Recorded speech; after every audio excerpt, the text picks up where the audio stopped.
کربلا حسین کتیل اشقیا حسین با پیش قبر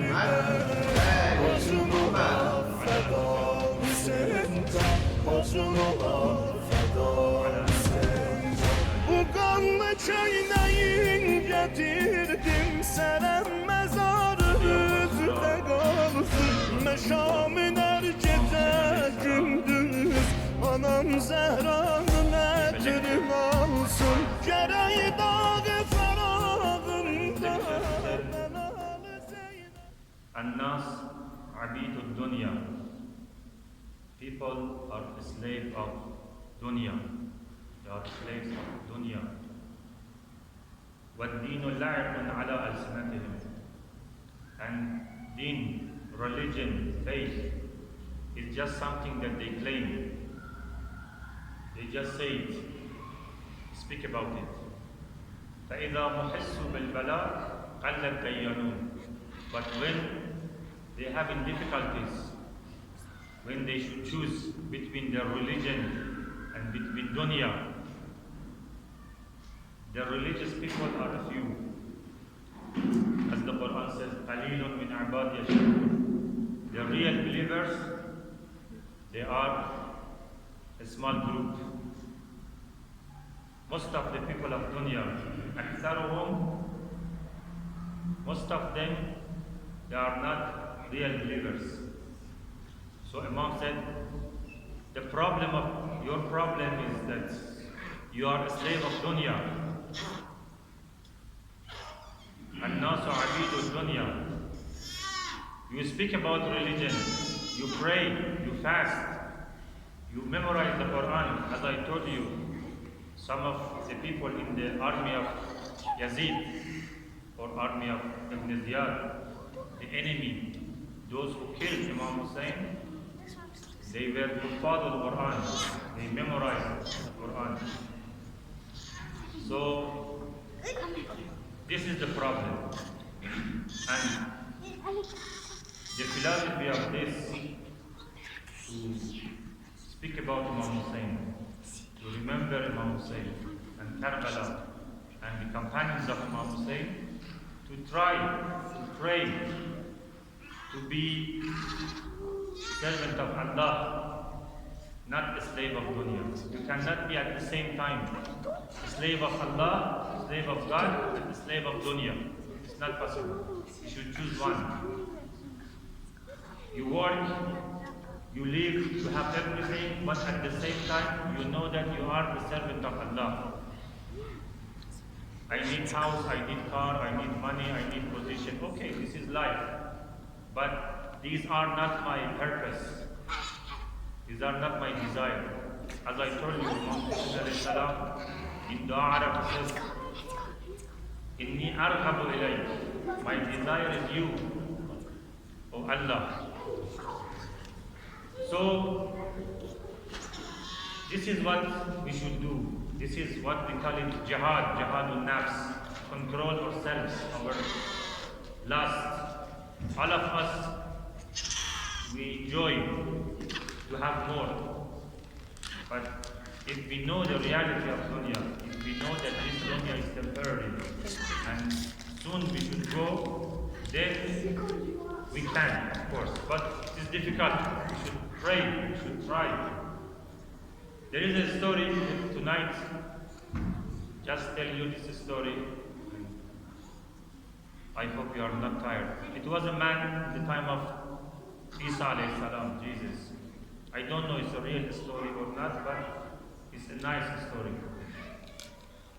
This man fell in love with the daughter of the king of his region. He wanted to marry the daughter of the king of his region. But he was poor. And of course, if he tells them, they don't accept. So he was sad. Isa alayhi salam, or Jesus, he came to that region. And the mother of this man an old lady. He was a believer. He was a follower of Isa alayhi salam. So Isa alayhi salam, he went to visit this lady, and he saw her son and told him that it seems you are sad. I see sadness in your face. What's the problem? The young man said, nothing. Jesus or Isa alayhi salam said, no, tell me, maybe I might be able to help you. Then the man told the story, said, I love the daughter of this king, this commander of the region, but you know I am a poor man, so I don't know what to do. Isa alayhi salam said, don't worry, tomorrow just go and tell the king, and I will help you. At any condition, if they put any condition, just accept it, don't worry. So the man went to the palace of the king, and the guard asked him, what do you want? He said, I want to visit the king. He said, why? He said, because I want to speak about his daughter. I want to marry to his daughter. They start laughing, and then even the minister inside, they heard the story, and even they started to laugh, and the king hears this laughing. He said, what's the story? What's up? You are, today, you look happy, So they said, Your Majesty, sorry, but this is the story.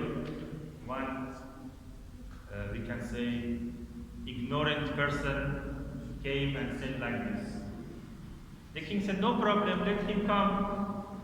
Let today enjoy. We will laugh, even I will laugh to him. Then the man came and said, yeah, I love your daughter and I want to marry to your daughter. The king said, no problem. You are a good man. Just there is a condition. The dowry or mah, we say mah, of my daughter is 3 big tray or pots of gold. This is the dowry. Bring this gold and then my daughter will be your wife. No problem. So the man got disappointed and came back to the house and informed Jesus, Isa alayhi salam, about this. Isa alayhi salam said, okay, no problem, go to the desert and fill 3 big pots from stones. Collect the stones and come back. So he went, he did, and he came to Jesus. Isa alayhi salam looked at the stones and changed them to the gold. Of course, it was a miracle. He said, okay, now this is the gold. Now you can go to the king and say, okay, this is what you asked. The other day the man went to the king, to the palace, and said, yeah, you told me bring this amount of gold and I am here. Then the king immediately ordered the soldiers to say, arrest this man. Maybe you found a treasure for us in our region. He said, no. And he told their story. He said, a man came to our house, I don't know him, and he told me to do this. The king, he knew Jesus. He said, okay, I know who is he.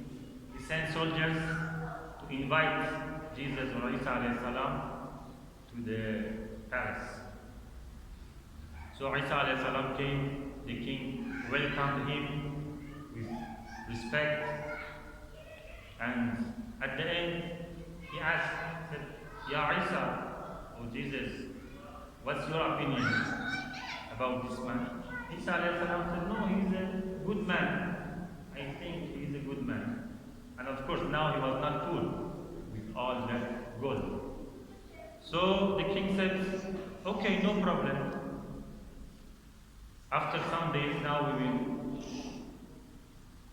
make ready everything, and after some days, they can marry in a big ceremony. And Isa alayhi salam said, okay, I want to just say goodbye because I want to go to another region. The man came to Jesus and said, before you go, before you leave, I have a question. The young man said, you have this power. You can change a stone to the gold.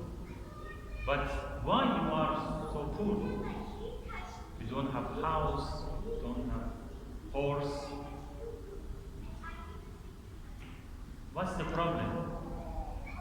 Isa alayhi salam said, because I don't need. I believe that this life, this dunya is temporary. For me, the gold is like a stone, no difference. So I don't need to have gold. I need gold for my hereafter, for my real life, not this gold. And the young man was listening to Isa alayhi salam and thinking. And then he said, oh, so you gave me the fake gold, and the real gold is with you. But I want even the real gold. Now I have a new love. So I want to be with you. Now I don't want to marry and in future be the king. I want to be with you. This is the story of dunya, of course. That we should choose. Speaking is easy, you see, but when you read the Quran, when you study the Quran from the beginning to the end, it's about dunya. Be careful. إنما الحياة الدنيا لعب ولاهب. The position that you have is just a name. They name you president, boss, head, I don't know, owner, imam, that's some words. The money that you have is some papers, some stone. It's nothing. It's like a plane. You need to play, but don't forget it's a plane. You see, when we play, at the end we know that it's a play. We just want to have a hobby, waste our time sometimes. It's not important to win or lose. So this is the dunya, this is the reality of dunya. And if we don't solve this one, especially when we are young, the youth, I explained before that the Quran says, كُلٌّ يَعْمَلُ عَلَى شَاكِلَتِهِ. When you make your shakila, then it's difficult to change it. When your shakila is loving dunya, doing just for dunya, every day compare yourself with others. They have this one, so I want this one. You make new needs. You don't enjoy. This is the way of enjoying. When you solve your problem with dunya, then you will enjoy. You will enjoy your life. You will enjoy your study. You will enjoy your job, your business. You say, it is my duty, I do it. And I don't care what is the result. Allah will give. I'm happy. He doesn't, I am happy. Because I know that He wants the best for me. My duty is this. I am here to do my duty. I don't care to be rich, to be poor. All the time you will be happy. We call it taslim. The Quran says, وَلَا تَمُوتُنَّ إِلَّا وَأَنْتُمْ مُسْلِمُونَ. Don't die means the last time of your life you should die as a Muslim, as a surrender. Here Muslim is not the name of a religion, as a surrender, taslim. So we should practice in our life surrendering, then we will die as a Muslim. This is what we should do, and this is the philosophy of speaking about Imam Hussein. And that situation, just 72 people, or we can say less than 100 people, they supported their Imam. And it was a difficult decision. Sometimes we should ask ourselves, if I was on that time, I was in the army of Yazid, or I was in the army of Hussein, or I was in the best condition or situation, I may say I was just outside. Say, okay, I don't care. Two group of Muslims, they want to fight. And I told you it was not this. It is a lie to say in Karbala, two Muslim groups, they did fight. It was a battle between, no. It was one group who invited Imam Hussein, and this group, they decided to fight against Imam Hussein. Anyway, we ask Allah subhanahu wa ta'ala to help us to be His servant, to be a slave of Allah, not a slave of dunya. Let's today read some part of Maqtal. It's about the time of Salat in the day of Ashura, the time of Zawal. The narrator says, at the time of Zawal, or it means noon, Abu Thumama al-Sa'idi looked at the sun and saw that it was already afternoon. So he said to Imam Hussein alayhi salam, may I sacrifice for your sake? I can see that these folks, these people, have advanced towards you. No, by Allah, you shall not be killed before I die, defending you. And I love to return to Allah after having performed the prayers whose time has approached. He informed Imam about the time of Salat very politely, in the best way. He said, I want to die before you, but before my death, I want to do my last Salat with you. It means that now it is the time of Salat. Imam Hussein alayhi salam raised his head to the heavens, sky, and said, you have remembered the prayers. May Allah count you among those who upload the prayers. Count you among Musallin, and who remember him often. Yes, this is the beginning of his time. Ask them, it means the enemy, to leave us alone so that we may perform the prayers. Imam Hussein alayhi salam stood to perform his prayers. Nice, the best prayer, you see. Just imagine, it's your last time. You are waiting just to go to Jannah. You are sure that after some minutes you will be in Jannah. You will be with Prophet sallallahu alaihi wasallam, and now you want to do your last salat, your last, we can say, conversation with your Lord. Imam Hussein stood to perform his prayers. He said that he led the prayers service before the survivors from among his companions. It was a special prayer called Salatul Khawf. There is in the Quran that it's 2 rak'ah. The Imam do in the way that one group came and then they continued their salat quickly, and then the other group came. Anyway, in front of Imam stood Zuhair ibn al-Ghain. Inshallah, one day I should speak about the story of this Ghain, this Zuhair, that he was against Imam and then he changed his way.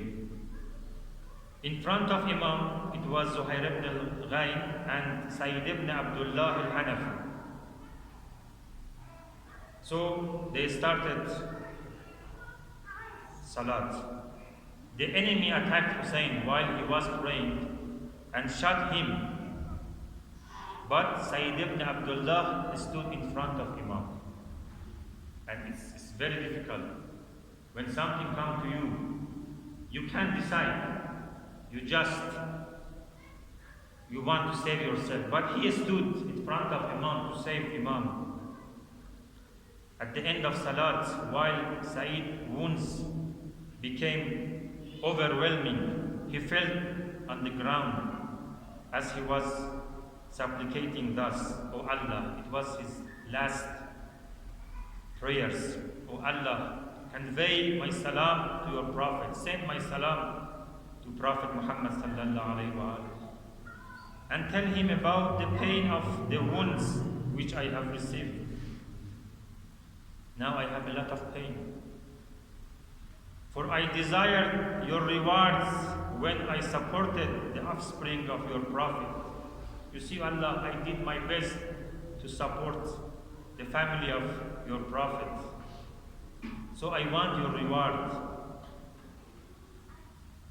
Then he turned to Imam al-Hussein in his last time and asked him, "Have I carried out my obligation, O son of the Messenger of Allah? Awafaitu yabna Rasulallah? Did I do my duty? Was I a good soldier for you? Awafaitu?" Imam said, "Yes. And you shall reach paradise, you shall reach Jannah before I do." Then this hero died.